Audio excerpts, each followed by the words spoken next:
There's always been a kind of a wealth club in this world. A few hundred years ago we had the feudal system, and the club was the landowners. That's how you got into it.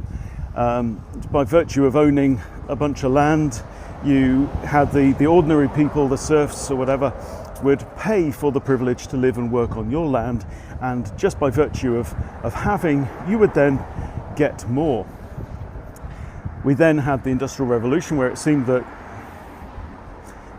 the creation of wealth was open to more people, but still you needed a certain amount of capital in order to invest in that factory or that mill or the shipping company or the trade. Okay, now that all seemed to democratize a bit more in the 20th century up to the early part of this century, where the new middle classes were able to get into property, buy their own property, and had access to certain financial instruments, certain investments, pension funds, etc., and so were able to grow their wealth.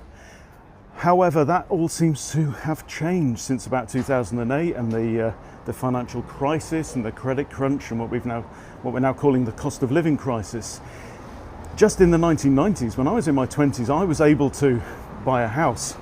That's very difficult now for young people. So basically that first rung on the ladder is now a lot higher and pretty much out of reach for a lot of younger people. Another issue that a lot of us are faced with is to do with interest rates.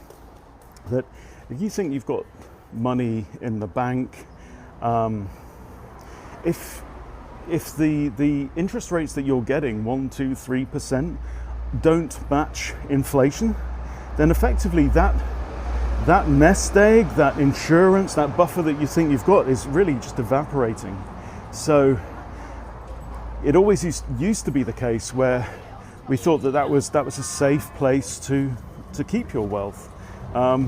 May not be the same these days. So again, things are changing. However, on the plus side, we also do have the internet age.